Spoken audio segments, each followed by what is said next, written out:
आज भी जहाँ ज्यादा सभ्यता विकसित नहीं, वहाँ आदमी को जो आता है उबाल आता है, उबाल, सरिता आती है, सरिता यानी क्रोध आता है तो क्रोध को विसर्जित कर देता है, लड़ लेता है, झगड़ लेता है, पुनः एक हो जाता है।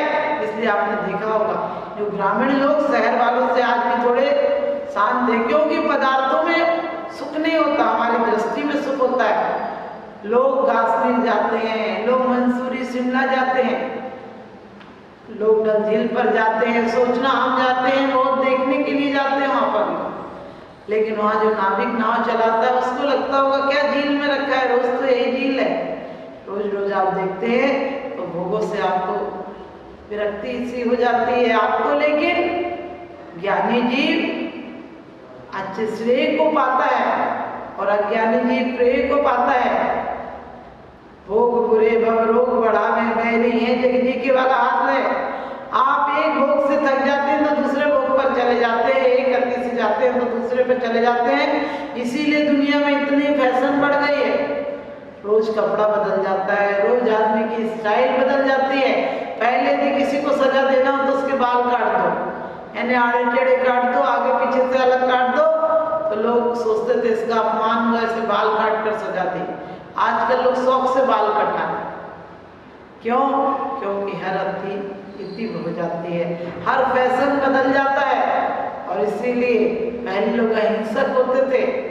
अष्टमी चतुर्दशी के दिन हिंसा का सामान यानी साबुन आदि तक नहीं बेचते थे, सोचते थे पाप बंद होगा। लोग कम से कम साल में 2 महीना 3 महीना क्षेत्रों पर चले जाते थे कि वहां जाकर शुद्ध भावना से परमात्मा का स्मरण करेंगे, उस संन्यास की साधना करेंगे। सेठ सुदर्शन अष्टमी और चतुर्दशी के दिन संसान में ध्यान करने चले जाते थे, भारी सेठ संसान में ध्यान करने चले जाते थे। लेकिन आज का आदमी यदि 2 दिन का अवकाश भी मिले तो तीर्थों पर भी जाता है, तो तीर्थों पर भी भोगों की आकांक्षा लेकर जाता है। वहां भी पूछता है कौन सा होटल अच्छा है, यहाँ की कौन सी चीज फेमस है, कौन सी चीज अच्छी प्रसिद्ध है, वही खाना चाहेगा। अरे खाना तो तुम यहाँ भी खा लेते, होटलों में तो तुम यहाँ भी रहे आते, गाँव में तुम्हारे होटलों की कमी है जो वहां भी जाकर यही आकांक्षा पाते हो। वहां जाकर ये सोचा करो कि इतने दिन घरों में रहकर हमने इतनी आसक्ति में गुजारा, अब यहाँ पर शांति में, वो भी मंदिर में आदमी कम समय गुजारता है, मंदिर से बाहर बैठकर फालतू चर्चाओं में ज्यादा समय गुजारता है। लोग कहते हैं विकथा नहीं करना चाहिए, लेकिन सच बताना आदमी कितना समय विकथा में गुजारता है, जिससे कोई लेना देना नहीं, उस कथा में भी हम पूरा टाइम गुजार देते हैं। और भी कथाएं हमारे आश्रमों में कारण होती हैं, इसकी तरफ हमारा ध्यान ही नहीं जाता। तो अहिंसा, अहिंसा अंदर से हमारे अहिंसा आ जाए तो बाहर में प्रवृत्ति होगी, वो हिंसक हो ही नहीं सकती है। हमारी क्रिया के द्वारा किसी के द्वारा भी आश्रम नहीं हो सकता है। इसीलिए हमारा साधु चलते हुए भी चलते नहीं है, बोलते हुए भी बोलते नहीं है, और देखते हुए भी देखते नहीं है, क्योंकि वो उस चीज को देखते हैं जिसको आज तक नहीं देखा है। वो अंतरंग की दृष्टि को देखते हैं। और नजरों को बदलिए, नजारे बदल जाएंगे, सोच को बदलिए, सितारे बदल जाएंगे। किश्तियां बदलने की कोई जरूरत नहीं, धारों को बदलिए, किनारे बदल जाएंगे, धारों को बदलिए, किनारे बदल जाएंगे। जब आदमी का नजरिया बदलता है, उदय सुंदर एक दिन अपनी पत्नी को मायके भेजने के लिए तैयार नहीं था। नई नई शादी हुई, पीहर से बार बार भाई आता था बहन को लेने के लिए, लेकिन उदय सुंदर इतना आसक्त था पत्नी में, बोला नहीं भेजूंगा, माँ से झगड़ लिया कि नहीं भेजूंगा। एक दिन पिताजी से माँ की चर्चा हुई कि ऐसा तो अच्छा नहीं लगेगा, गांव में बदनामी हो जाएगी कि बेटी आई नहीं, क्या बात है, ससुराल वाले नाराज तो नहीं जो बेटी को नहीं भेजा। कहने लगी अपनी इज्जत में दाग बट्टा लग जाएगा, धब्बा लग जाएगा, भेज दो पुत्रवधू को। बोले कैसे भेजूं? पिता ने एक दिन किसी कार्यवश उसको उदय सुंदर को सुबह सुबह भेज दिया, और वो चला तो गया, लेकिन जाने के बाद शाम तक लौट आया, उस कार्य को जल्दी करके लौट आया। घर पर आकर माँ से पूछता है कि वो नहीं दिख रही है।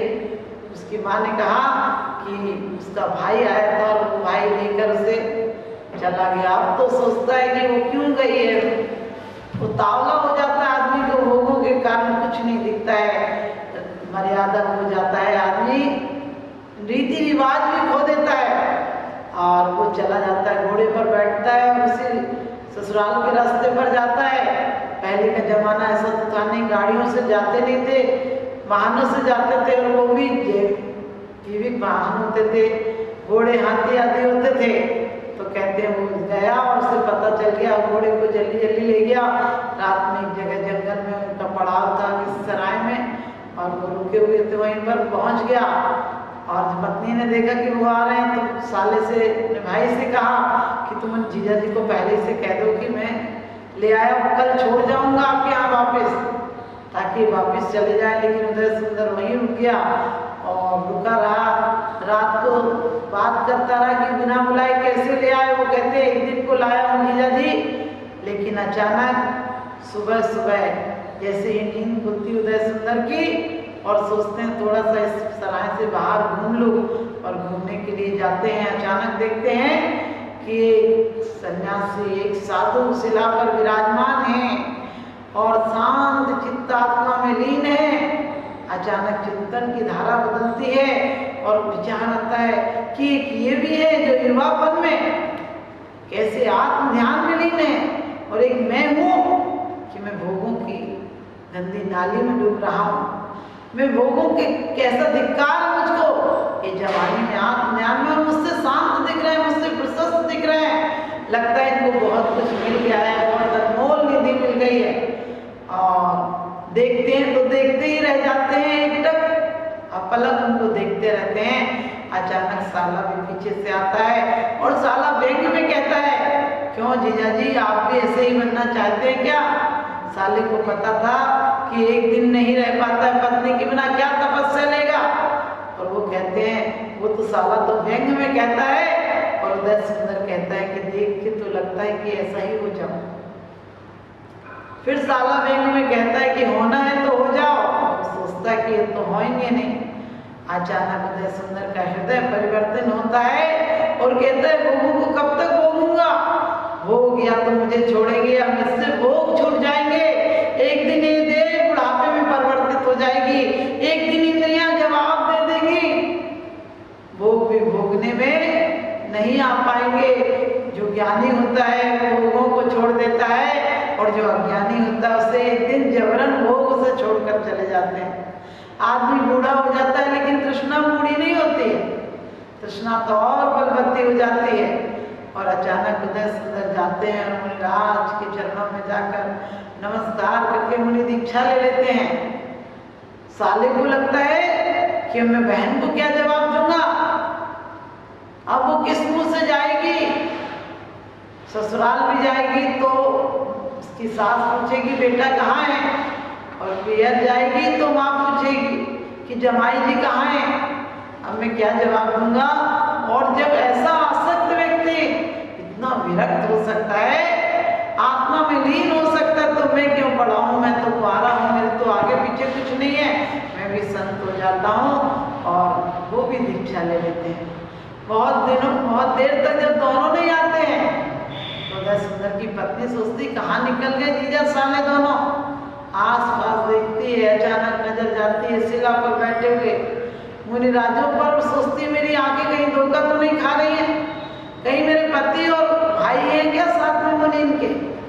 और अचानक जाकर देखती है, सोचती है जब यही योग में जा रहे हैं तो मैं भोगों में जाकर क्या करूंगी।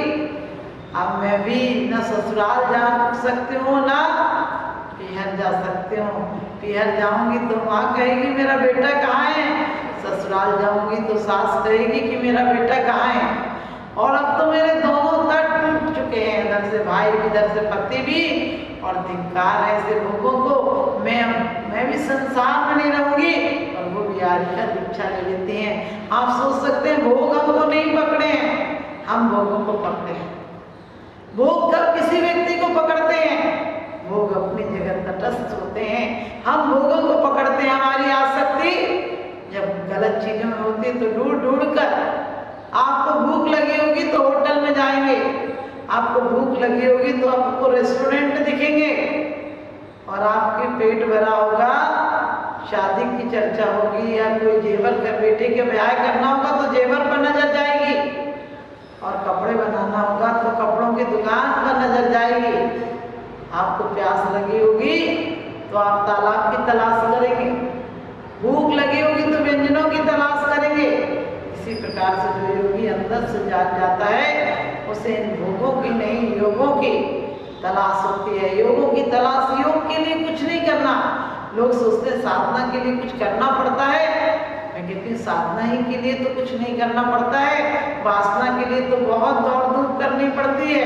आप परिवार के लिए कितनी मेहनत करते हैं, सुबह से शाम तक दौड़ते हैं, दुखते हैं, उसके बाद भी जब आप मर जाते हैं तो बच्चे क्या कहते हैं, आपने अपनी तमाम जिंदगी दांव पर लगाकर जो मकान बनाया, जो दुकान खोली, जो जेवर जोड़ा, वो बेटा यही तो कहेगा अरे सस्ते का जमाना था, थोड़ा और खरीद लेते तो क्या बिगड़ जाता, थोड़ा और जेवर बना लेते तो क्या बिगड़ जाता।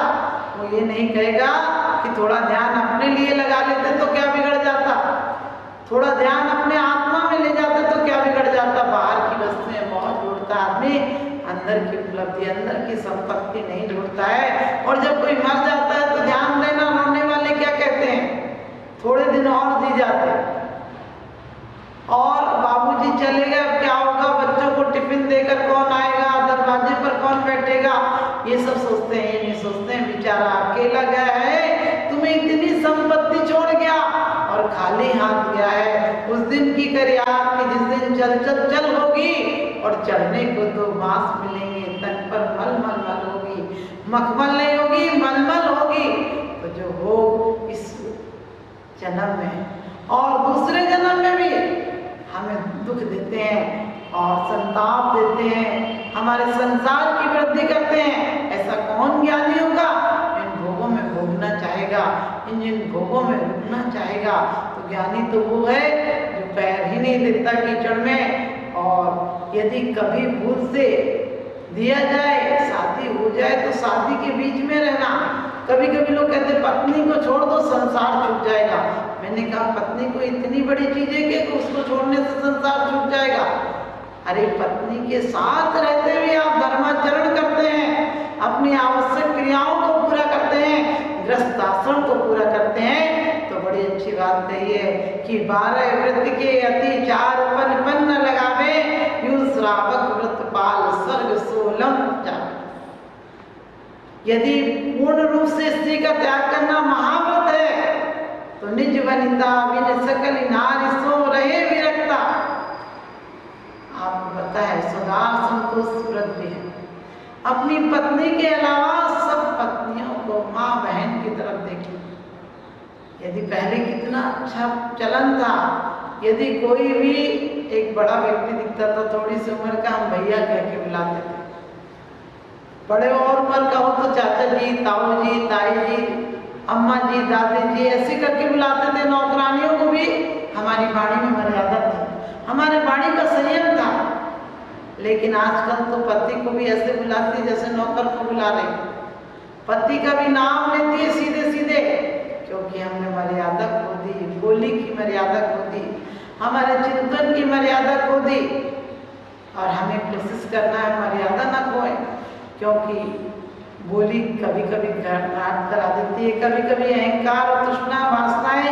आजकल बच्चियां कोई काम नहीं करना चाहती हैं घरों में, और घरों में काम नहीं करती हैं तो अपने निजी जीवन में, अपने दाम्पत्य जीवन में दुखी रहती हैं। आजकल पढ़ाकर बच्चियों को पढ़ाई करो, समय के साथ बढ़ो, लेकिन समय के साथ यदि आप अपनी संस्कृति और संस्कार नहीं देंगे तो बेटे और बेटियां तमाम जिंदगी दुखी रहेंगे। यदि बाप बेटे को कार नहीं देता है, कोई बाप कार नहीं दे पाए तो दुख मत मानना, क्योंकि कार तो सिर्फ अमीर बाप दे पाता है, लेकिन संस्कार की कार हर अमीर और गरीब बाप को देना चाहिए अपने बच्चों को। जो संस्कार की कार देते हैं उनके बच्चे कभी दुखी नहीं होते हैं।